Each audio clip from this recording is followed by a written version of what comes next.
il y avait longtemps. Comment évolue la relation avec ton autre?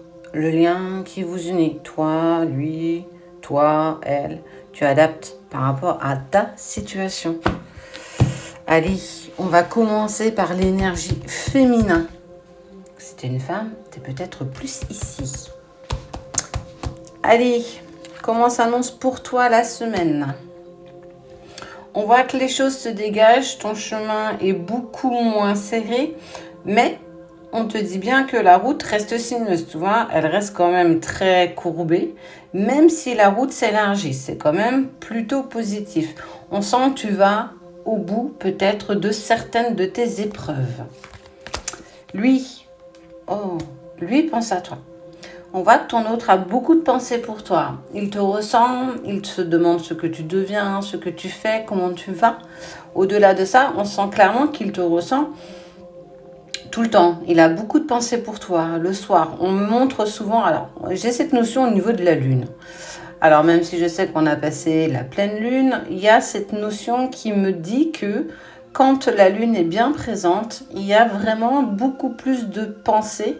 J'irais même vers des pensées un peu plus adultes, euh, beaucoup plus doux, beaucoup plus sensuelles. On sent qu'il y a vraiment une alchimie de ce côté-là. On voit que toi, tu t'équilibres. Bah ouais, tu t'équilibres. Alors effectivement, on voit derrière que la route s'est dégagée. C'est beaucoup plus facile pour toi de voir ce qui se passe autour de toi, ta prise de décision. On sent que tu récupères un équilibre face à ce que tu vis.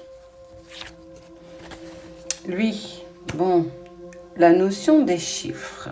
Les chiffres m'indiquent quoi? Que ça commence à faire long, ça commence à traîner. Et on sent qu'il n'aime pas trop ça. Il pourrait commencer à être dans l'impatience. Elle ne me contacte pas. Est-ce que je vais le faire? Il y a vraiment cette impatience qui commence à naître avec ton autre. Quelque chose de plutôt positif. Ça veut dire que tout ce que tu mets en place le pousse aussi à revenir vers toi. N'oubliez pas, hein, runner, chaser, le chaser bosse beaucoup plus que le runner. Donc c'est à vous de faire le plus grand travail. On voit qu'il y a des compromis qui sont trouvés, il y a un serrage de main. Donc, si toi, professionnellement parlant, tu es en train de faire un virage à 360 degrés, eh ben on te dit que n'hésite pas, continue d'avancer là-dessus parce que c'est clairement pour toi.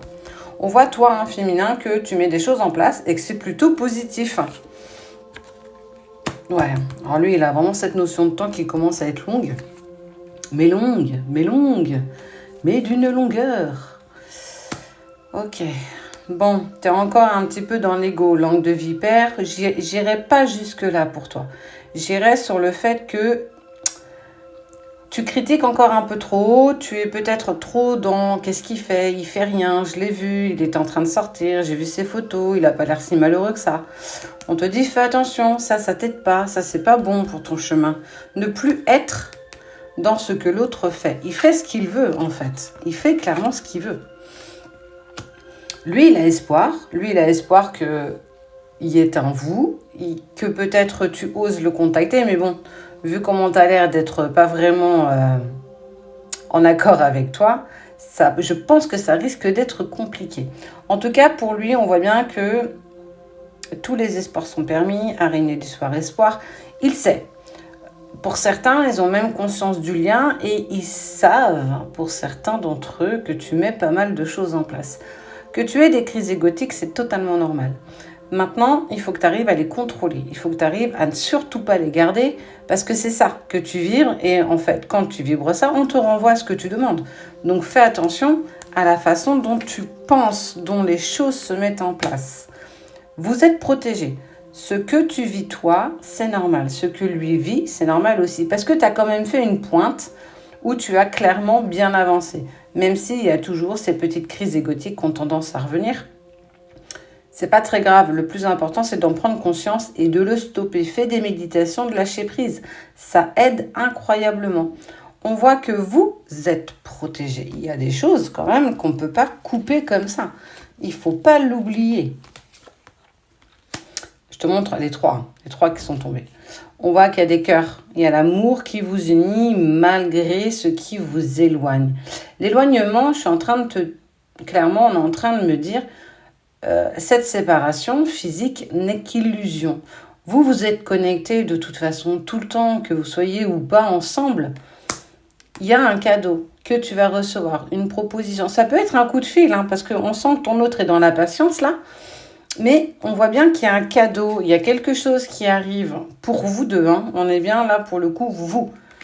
Et quelque chose que vous allez fêter. Ça peut être l'invitation à une sortie. Tiens, ça t'intéresserait pas, j'aimerais bien passer prendre un verre, est-ce que tu veux venir avec moi? On peut vraiment être là-dessus. Attention, toi, par contre, à ton ego, quand il va te contacter, prends le recul suffisant parce que ça va, no stress. C'est juste aller prendre un verre, profite de l'instant présent. Va pas te faire une montagne, va pas t'imaginer que dans 3 ans, vous serez ensemble. Ok? Tu prends ce que l'instant présent te dit. C'est un premier pas vers toi. Donc, prends-le comme tel. Va pas monter dans l'ego. Pour certains, il y a une reprise, il y a une invitation qui arrive.